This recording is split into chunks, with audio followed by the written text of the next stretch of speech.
Welcome back to mini lesson 3 on our 2-hour documentary of the Vietnam War. At the end of lesson 2, I had talked about the tactics used in the use of napalm and the effects that it had on the people of Vietnam. And any study of the Vietnam War has to be concentrated, I believe, on that. This was a war. Every war affects civilians, and every war is destructive. But in Vietnam, it was filmed. It was on the nightly news. And as this documentary is demonstrating, we have actual footage and interviews of the people who were fighting it and who were the victims of it while it was still going on. And so my notes here have at this part in the documentary, we were in a town called Hung Dinh. A family had lost their home. The man who was a farmer talking about how it wiped out his pig pen, killed his daughter who was feeding the pigs. And there's a woman, she was wounded. And at this point, the American pilot had just talked about how exciting it was and gave him a sense of accomplishment to go out and wipe these targets out. Just call them targets. That's where we were in the documentary, talking about these targets, and I was very precise with it, and it was exciting, and it gave me a sense of accomplishment. And then we go and see one of these targets. And this is the effect.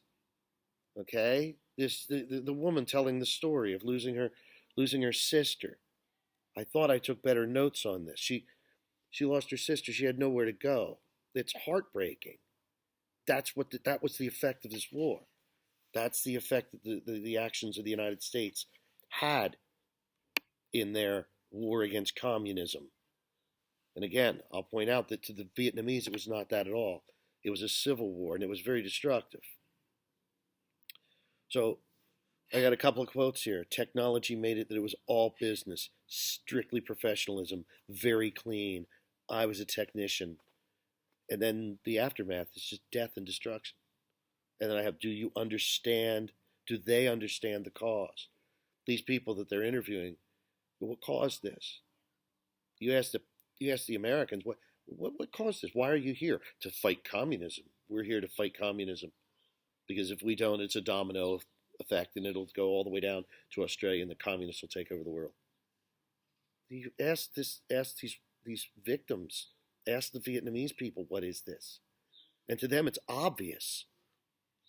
We're being attacked by the United States. That's the enemy there. So this is where I make my comments here and realize that I needed to make videos on this, or at least I wanted to be able to meet with you. If not in Zoom, then I don't know how.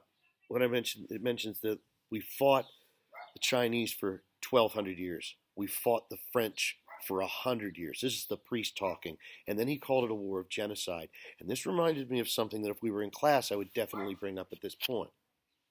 Hi, Camila. That the United States really, really dropped the ball on understanding the local people. It would have been as simple for an American diplomat or any American representative to sit down with Ho Chi Minh and say something, I never knew you guys liked the Chinese so much. I guess it makes sense. You want to be like the Chinese. And of course, if Ho Chi Minh didn't have a heart attack or spit in his face, he'd explain, no, we hate the Chinese. We've been fighting the Chinese for more than 1,000 years. The response could have been, well, then why do you want to be like China and be communist? Why don't you be like us? Here's money. Here's money and power, and we'll help support you. Don't go communist. Don't be like Chinese. You want everybody to call you Chinese? That would have been it. Vietnam War never happens. Vietnamese hate China to this day. They didn't do that. Instead, the Americans went in and fought them. So we fought the Chinese for 1,200 years, fought the French for 100. You think we're going to give up? This is where he points out this was a war against American imperialism. It was a war for independence. So we got more images of a wounded boy on the ground. He's got a gun to his head. And then I started taking some notes here. This is 29 minutes and something in. We're about somewhere about a half an hour in, about a quarter of the way through the documentary. So at this point in the documentary, we have some more on Ho Chi Minh, which we already knew, but we certainly need to discuss it. And I just mentioned a little bit about it. Ho Chi Minh had been in contact with the United States repeatedly. Say, you should really want to help me. Vietnam's like you. Vietnam's just like you. The France is to us what Great Britain was to you. We speak French. We we don't want to be under French control anymore. So this is where I make the Vietnam War was so avoidable. This is that the peacekeeping. The peacekeeping should have been kept from the beginning. The best way to keep peace is to just not fight the war. And it's so easy to do. Now we get to the children's coffins, right? One guy making coffins. He's 7 children lost. He asks, why? What caused it? And he talks about the defoliant, what the Americans referred to as Agent Orange, another technological development from the air, where the argument that the Americans were making were it's too easy for them to hide. It's jungle, it's rainforest. They can hide too easily. So they made a defoliant. A defoliant, yeah, I almost said exfoliant, like for your skin. Killed all the leaves. Spray it on and the leaves fall off the trees. Now they can't hide in the trees. Never mind what it would do to any of the fruits or anything that people were growing, but they never mind what it would do if it got on people's skin.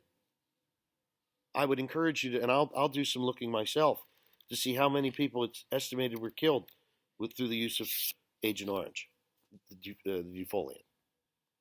Right? And I have the comment about racist here. Whatever was going on in the video reminded me that it was racist. And then they talk about napalm again.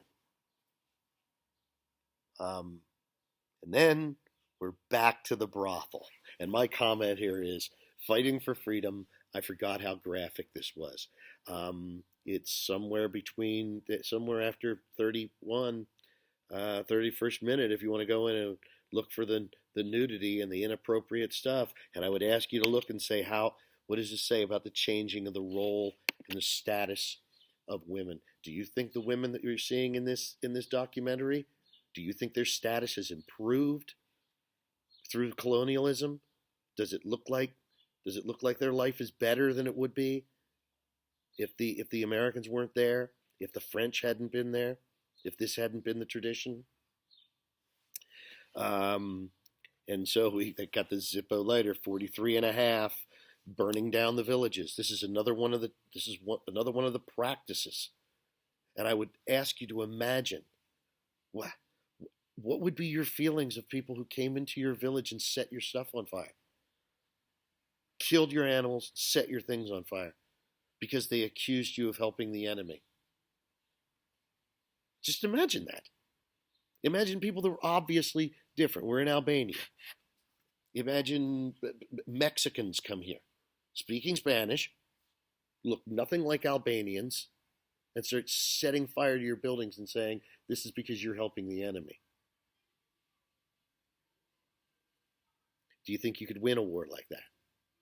Do you think those practices, that type of war, do you think that impacted the outcome? I would make the argument that the United States could never win that war because everything they did made further enemies. Every one of their actions increased their number of enemies.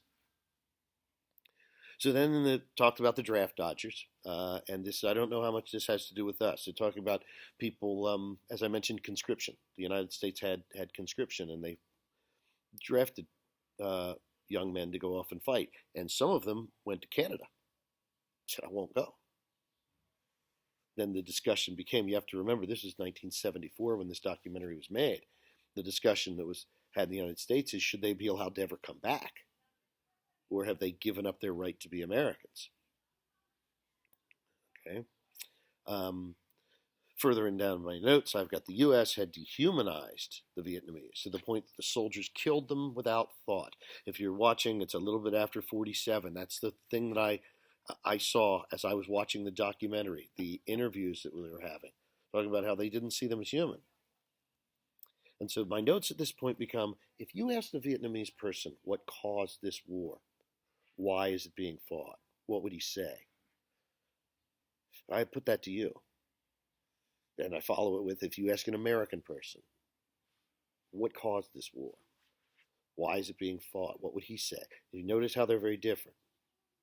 Hopefully you can answer that question in great detail. And after you answer the question in detail, you'd begin to understand why the outcome had to be that the United States will not win this war. They don't know which war they're fighting. I hope you understand that. So amputees and the development of prosthetics reminded me of some of the technological advancements. And then I write that 1968 happened.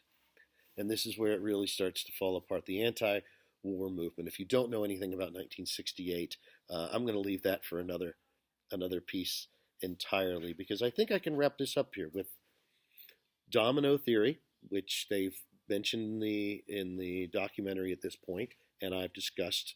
It was the theory that if we let one of these Southeast Asian countries go to communism, the rest of them will go like dominoes.